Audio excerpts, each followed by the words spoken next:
Which Weasley actor spoiled the most takes? Did the twins ever switch places on set?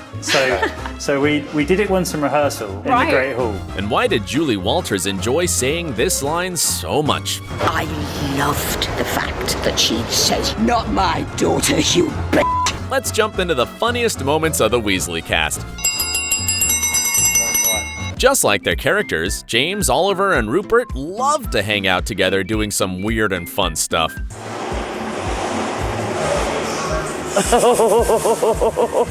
For example, when the Harry Potter set was empty, the Weasley buddies didn't hesitate to ride their bikes all over the place, 'cause why not? Oliver actually, and we kind of snuck into the studios when it was dark. We filmed on that little camera actually. Yeah, this is the Great Hall. It's exactly 12 o'clock at night. Even years later, they're still as close as they were back then. Sometimes they meet up to play golf or take part in a Harry Potter quiz. Yay! Weasley winner. But most of all, when they get together, the Weasley actors love to recall the funniest moments from the set, like who spoiled the most takes, for example. True Harry Potter fans know that the culprit was, yep, Rupert Grint. The dude simply couldn't stop laughing. Rupert is the worst for laughing. He does it all the time, and you'll ask him, what were you laughing at? And he goes, I don't know.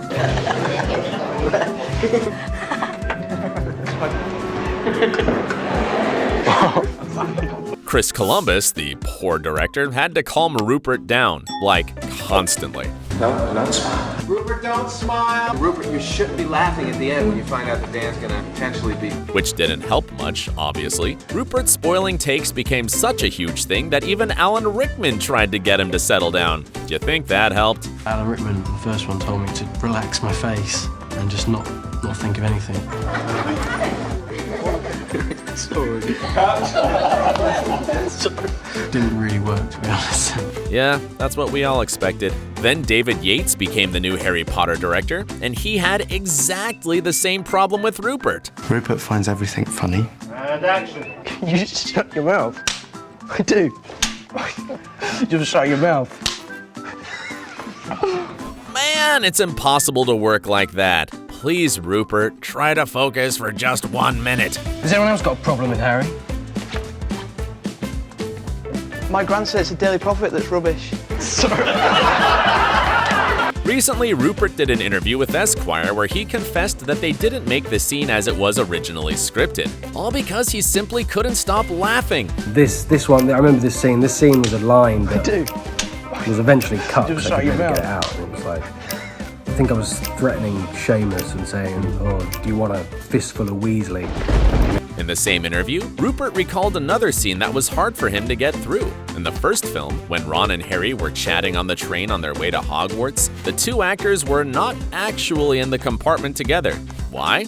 Oh, it's simple. Because Ron couldn't stop laughing. Well, to be fair, Daniel was also kind of uncontrollable too. We were never actually really in the same compartment. When we did that, we couldn't look at each other, so we had to film each other's kind of close-ups separately because we just couldn't look each other in the eye and keep a straight face. Talk about being professional. Rupert was once asked what he would like to be, like out of anyone or anything in the world. And his answer kinda sums him up in a nutshell. I'd like to be a cartoon character. I think that'd be really cool. Be a cartoon. Well, we guess that's just the kind of guy Rupert is. He's all about having fun. Like, did you know that? Rupert bought an ice cream truck.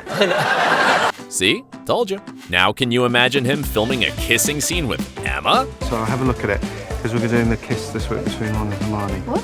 Doing the kiss between Ron and Hermione in This week? In the Chamber of Secrets. I was dreading it, to be honest. That definitely cost the studio some spoiled takes. Sorry. Do it.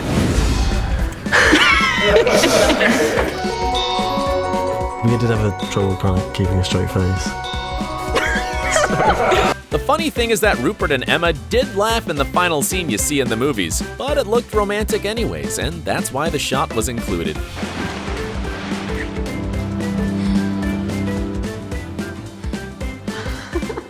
When the actress who played Molly Weasley was asked about her favorite Harry Potter line, her answer was hilarious. Oh, I think my favourite one has got to be, "Not my daughter, you."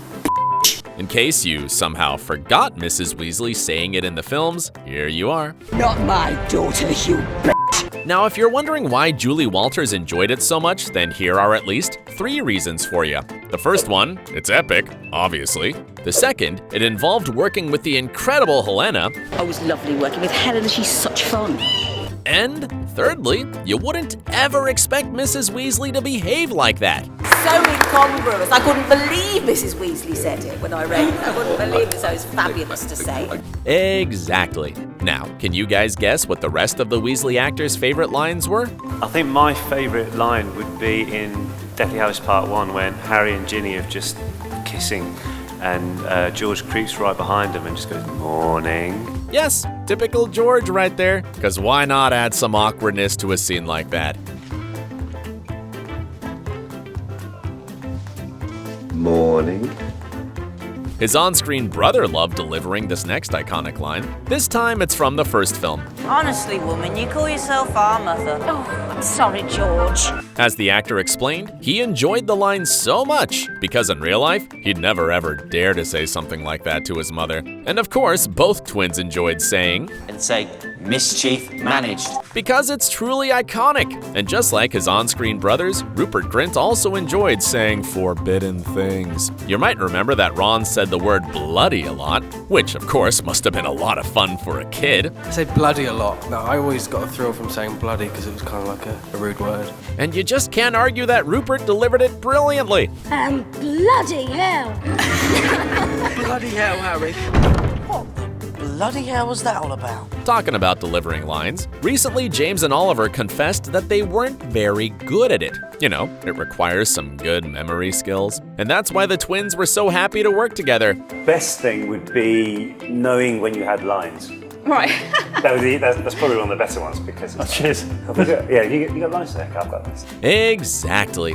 The twins could always help each other out, which is priceless. Now, the next thing you might be wondering is if the twins ever switched places on the set. Imagine how cool that would be, huh? However, as it turns out, switching places was way harder than it seemed. And that's why James and Oliver decided to perform their trick during a rehearsal. So we did it once in rehearsal in the Great Hall, and you know the Great Hall scene shots where there's like 300 people in the shot. So when we're rehearsing that, we could get away with it. And nobody noticed. Pretty funny, right? The twins were so excited about their prank that they couldn't help but talk about it in one of their interviews. And that's when all the problems started. And ever since then, it went viral that yes, they switched roles and they had to reshoot the movie. The whole last movie and all this rubbish, yeah. Whoopsie!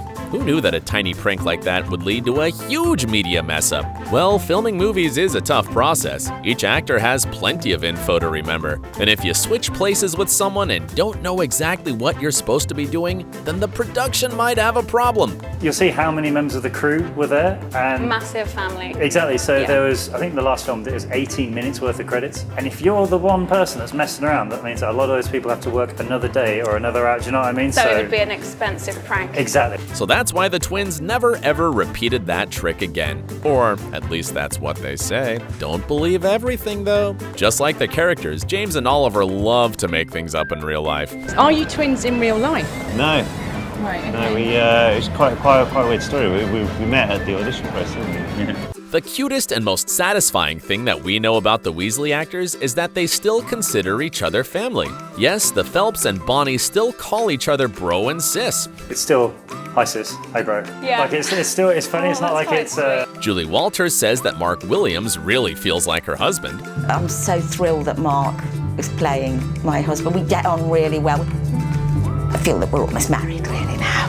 And with my boys and my daughter, it's definitely a family. And Bonnie still remembers how her on-screen parents could be really embarrassing. Mark and Julie offer such perfect sort of examples of a kind of really relaxed but kind of cool parents. What's Mummy? She's had a bit too much, eh? They do sort of embarrassing things that parents do, yet also they offer like a sense of a good family. Aw, it's so sweet to know that they're so close in real life. What do you think their secret is? Julie Walters shared her words of wisdom on how to make it work. We've been together for 10 years, a very successful marriage. Mind you, we only see one another once a year. But, you know, that's probably the answer to a successful marriage. Maybe it is. Before you guys leave, take a look at these Harry Potter videos too. Thanks for watching us, and stay awesome.